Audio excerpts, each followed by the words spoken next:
Hi, I'm Jennifer Hollick with Ancestral Souls. I wanted to talk a little bit today about doing some inner work while we're all at home during this interesting time in our realities.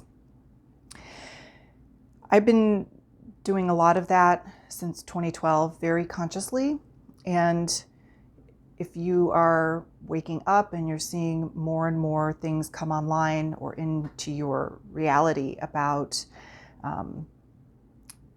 spirituality, God, creator, source, spirit, meditation, different ways to use energy or crystals or any of those things, I would encourage you to take another step into that. This is something that cannot be rushed. You really have to go one step at a time based on how you're feeling in your body as you move through this, what your intuition tells you, and what source, creator, your angels, guides, ancestors tell you, maybe you should check this out. Maybe you should look at this for yourself. And as we're all being isolated, we're being given a great gift here to have the time to do that if we choose it. So there are several ways that you can work with this. And I'm going to give you 4 books today that have been very helpful for me and a lot of other people as we start to tap into more of our intuition and what we're aware of and working on our own stuff. So for those who like to write, there is a book by Catherine Ann Jones, Heal Yourself with Writing. And this book has a lot of different exercises in it. Each chapter, she talks about something different, and she gives you some context to work with, some examples, so that you're not just wondering, gosh, where do I even start? And several exercises. This book can be used starting at the beginning and working through it, or you can flip through and work with a chapter that calls to you. So some of the chapters are, what story are you living? And I think that's a really important one, because if we start to look at ourselves and our families and the patterns, often we can become aware of whose life we're living. And as I've worked with family patterns over the last 6 months and looking at mine, going back to my parents, my grandparents, my great-grandparents, and even one generation before that, I realized some parts of my life are not actually mine, they're somebody else's. And so I've been looking at, how do I change that? Because I want to live the life I want to live and create what I want to create, not somebody else's. So as I do that, it allows me to heal those pieces of me that are living somebody else's life, and it also heals my ancestors. And I think that's important. There are chapters in here on balancing thinking with feeling, and that might be a really good one for some people who are in panic mode, PTSD triggers, fight, flight, freeze. You're not really sure what to do. Taking some deep breaths, looking at some of these exercises might be a way for you to deal with some of that. And again, if any of these things in these books, as you're writing, start to trigger you and you need more support, reach out to professional help. Because sometimes these are things that we just can't handle on our own. And while you might be working through one thing, it might trigger something even deeper that requires professional help. So seek that out if you need it. There are things in here on soul dialogue, focus journaling, shamanic journey, discovering your personal myth and archetype. The book is just incredible, and it's over 200 pages long, filled with exercises. So again, if you're looking for something to jumpstart you, or you need something different than what you've been using, this is a really great book. Another book, Life's Companion, Journal Writing as a Spiritual Practice by Christina Baldwin. And again, this is another book that you can start at the beginning and work through, or pick through the chapters and see what calls to you.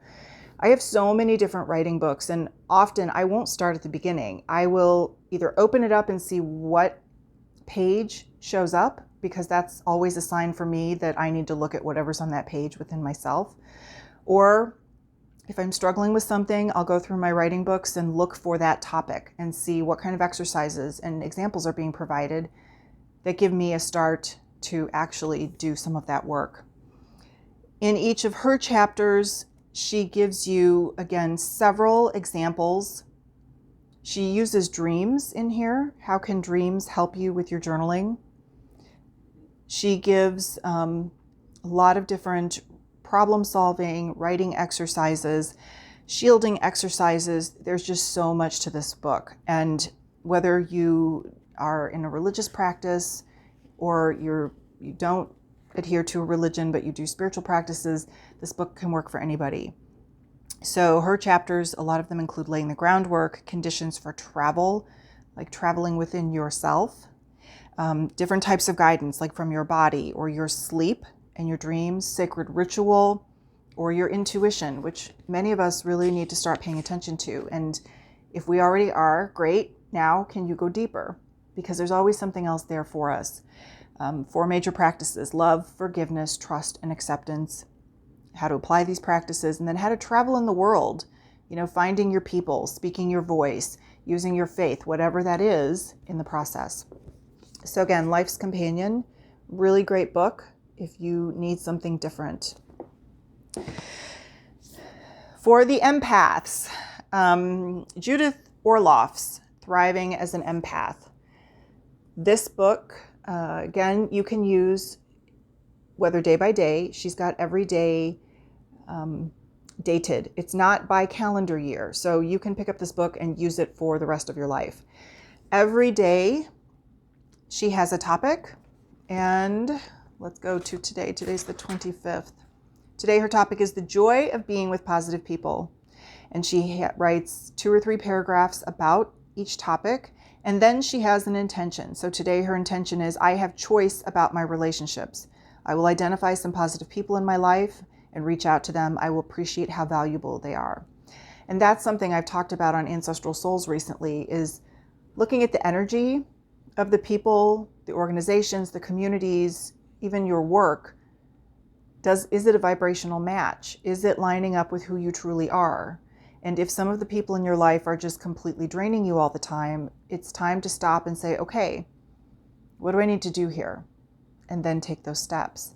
And it's not just about being with positive people for an empath, it's also about, really looking at where are we giving our energy and who is taking our energy, and what does that create in our body, and how do we deal with that? And are we aware of it? Or do we just brush it off as, I have a headache now, it must be the pollen in the air, not the fact that I just spent an hour with one of my friends who was really going through something terrible right now. You have to look at those things and question them, especially as an empath. And being an empath, it's also very important to have a practice that works for you to shield your energy, clear your energy, cut those energetic cords, and do that several times a day. I have a practice, a ritual that I do every night before bed. I often do it in the morning too, just to clear off whatever, especially if I've had an intense night of dreams. I definitely clear my energy in the morning and detach from those, because often I'm working stuff out and healing different people out in the universe and healing myself. There's no reason to carry that through my day. So look into those different rituals that can help you shield and clear your energy to help you be more grounded and in your body to move through everything. And I can say that doing this consistently has really helped me, especially in the last few weeks, rushing home from Europe, creating, again, something completely different than I've ever created as soon as I got home here, and now moving through what's happening in our world. So I can say it does work. You have to find the practice and the rituals that work for you, whatever that is. There's a lot of options out there. And finally, Shaman Direct, I talk about him a lot. Spirit hacking, shamanic keys to reclaim your personal power, transform yourself, and light up the world. If you're not following him and you're open to some different kinds of ways of working with the ancestors, the spirits, the guides, the energy, he's simply amazing.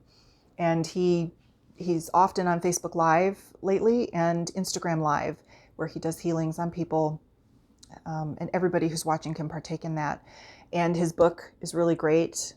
It's got a lot of spirit hacks in here, how you can take care of yourself and your energy. Listen to your intuition, connect with your guides.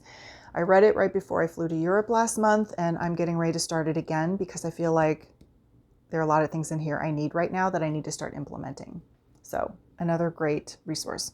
If you have others, please list them in the comments wherever you're watching this, and watch out for my next videos, and I'll be posting some things on the ancestralsouls.com website soon. Have a great day.